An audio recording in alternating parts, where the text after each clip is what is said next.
Hey everybody, this is Julie Quinn, and I'm going to do a quick video discussion of summary versus analysis versus synthesis. This is not how the terms are entirely used in the world, but how we're going to use them in your argumentative essay, so you can kind of get a sense of when you're doing which sort of writing technique in this third paper. So the summary of a text, or the summary of an event. The summary is an opportunity the writer has to explain a text. Say you're doing academic research on our main teachers in the classroom, and you find some interesting research, and you want to just condense, the interesting research was like maybe 10 pages long, and you only have about a space of a paragraph in your text to explain what the other text said. You're not arguing for it or against it. You're just explaining this is what was said. Or, for example, if you're to talk about a particular incident that happened, if we're talking about violence in the classrooms, you may summarize the Uvalde situation, or Sandy Hook, or Parkland, or Woodbridge, or whatever, and you don't do the play-by-play of every single part of that, but you condense it to the briefest of descriptions. A couple sentences usually will do. And when you borrow information from an outside source, I'm going to put a little asterisk here for all of them. Whenever you borrow information from an outside source in summary, in analysis, or in synthesis, you always name your source. According to Gomez, according to Chen, right? And then you have a full works cited entry in your works cited section. So summary is pretty easy. You've done it before. You've summarized content in your narrative. You will be summarizing content in the informational essay without making arguments. Summary is not about having an angle. It's just about, this is what happened. It's what a lot of news reporters actually tend to do. And it's a big part of even academic argumentation when you move on in English 111 to Essay 3, or in English 112 to the different types of arguments you make. First of all, you have to explain. And summaries help explain other texts or events or what have you. Concepts. You can summarize a concept as well as, use a definition as part of that. Analysis. This is something that I've been teaching students when they write. So I'm going to put here on the screen, I'm going to remind everybody that I tend to have, let me actually just insert this on the next page so we can have them side by side. There we go. When you write body paragraphs, they need to have a particular shape. It's not that it's a 3-sentence paragraph, but what your body paragraph is instead, it shows that there are features in that paragraph that you need, and analysis is a big part of that. So you start with a topic sentence that tells the readers what the paragraph is going to be about. Then you've got some evidence. That's a quote, that's paraphrased content, maybe even a summary of January 6th. So you're writing about the insurrection. And so you decide to explain briefly what happened. Analysis is this part right here. At least in this class is academic writing. It's a discussion of the significance of that evidence. And so say, for example, you're not summarizing January 6th. You're not summarizing, violence in the classroom, but you provide a quote or some interesting paraphrase of some statistics that you've read that you think are directly relevant to the argument that you're making. That's part of that academic research that you do. Before you leave the paragraph, you don't leave it on a quote, which would be right here with the evidence that you're borrowing, but you would say, this means that. That's my favorite phrase of all time. The evidence could be a quote, right? And then you use the phrase, this means that. So you take a moment to explain the significance of that piece of evidence. That's analysis. How do you interpret the quote? And so here's an example of how we can do analysis of a text, right? In English 111, my students read as one of the earliest texts, Me Talk Pretty One Day by David Sedaris. And it's about an older guy. Here's a summary. David Sedaris is in his 40s, and he decides that as part of getting a better handle on his French, and when he moves to France, he joins a French language school. He writes about his experiences with anxiety in the classroom and a mean professor on his way to learning language. That's a summary. It doesn't provide feeling about it, whether it's a good story or whether it's a bad story. And it's just, here's the text. This is what it says in condensed. That text was 7 or 8 pages. I summarized it in a few sentences. Analysis is what's the context? What's the underpinnings of Me Talk Pretty One Day? You may argue with a particular quote that you use or a paraphrase or even a summary of Me Talk Pretty One Day that while David Sedaris shares his anxiety about the learning experience, that his real argument, the meaning of all of this, is that mean teachers are the best teachers, right? Because it's through the abuse of his French teacher that he finds at the end of the text that he actually learns. Now, I'm not saying that's how he feels, but that's an element of analysis. You're reading deeply. You're saying the text says this, but he means that, right? That's analysis. It's not about just parroting what else somebody said, but it's about saying we can find relationships and we can find deeper meanings in texts. Now, in Essay 3, we combine often multiple quotes or paraphrases. Often you'll have body paragraphs that look kind of like this. When you start to write, when you borrow an interesting piece of evidence, you may find a piece of interesting evidence, you analyze it for a little bit, and then discussion of the significance of all the evidence. So maybe you have 2 pieces of evidence from different texts together. Sorry about my spelling there. So we say evidence part 2, evidence part 1.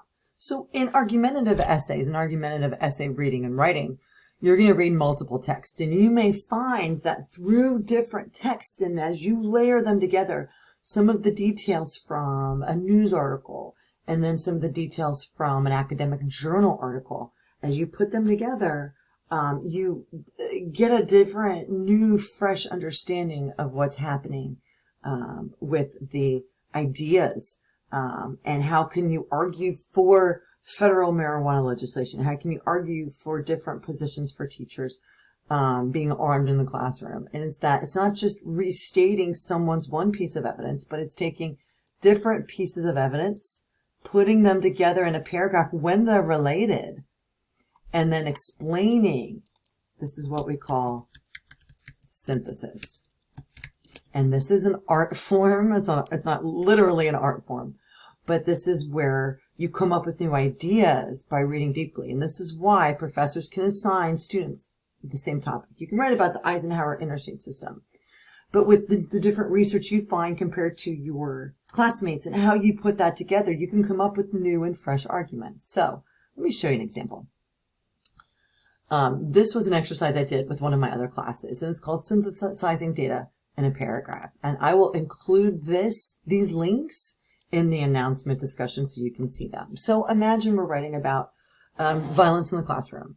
The first source that I found was this patch.com article, local news and marketing website, that just happened in September, and it happened here locally in the Woodbridge area, where a teacher was injured after a student brought a knife to a Lake Ridge middle school.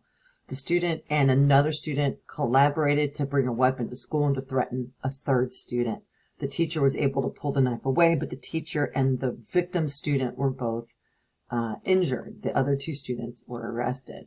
So if you want to talk about here's a great research question. What is a teacher's real responsibilities in stopping violence in the classroom?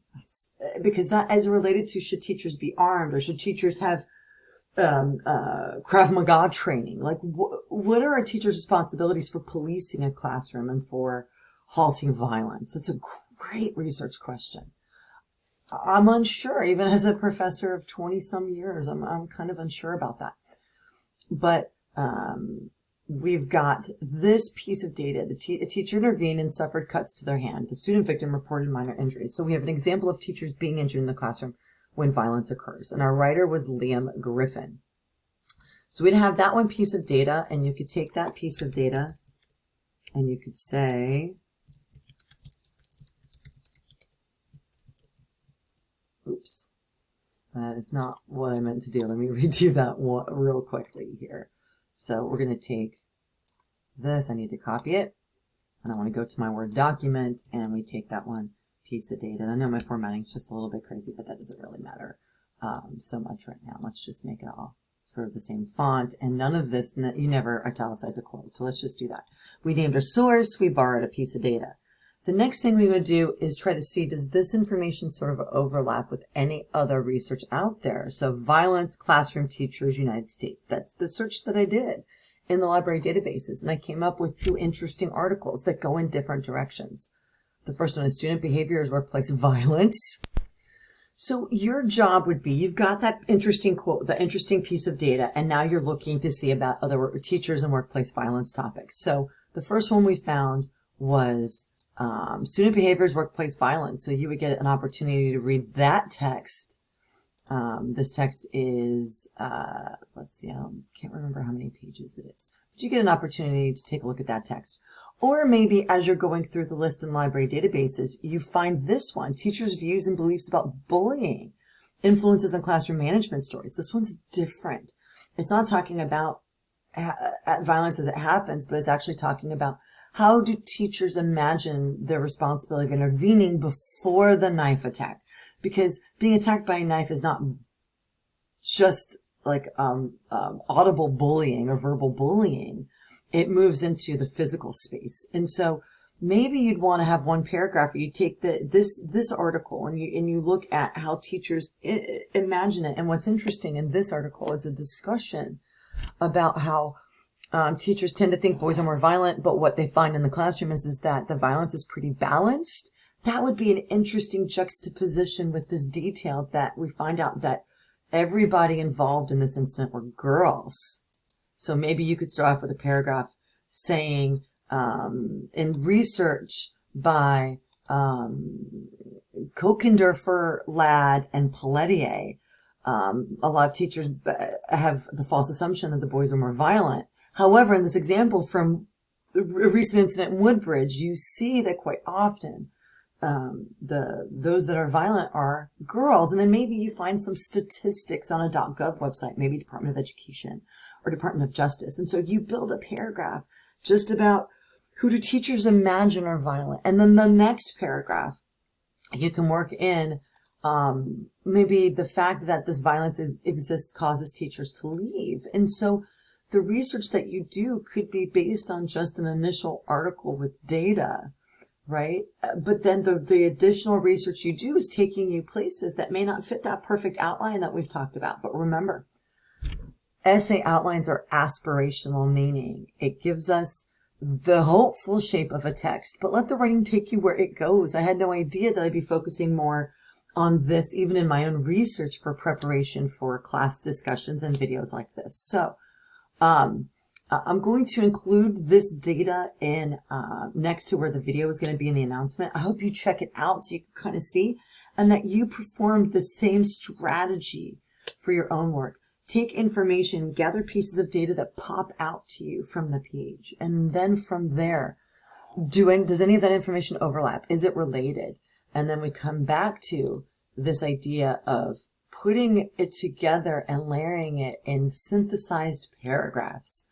Find the data first, write through its relationship, and then at the end, maybe create a topic sentence. This is how you can write body paragraphs. And who cares right now what order it's in? We're in the early stages. I hope this video helps you understand how we're moving from just explaining a term or a concept or an experience into taking information from multiple sources through synthesis. How are these data points related? What does this mean in the bigger picture of voting rights or redlining or police brutality?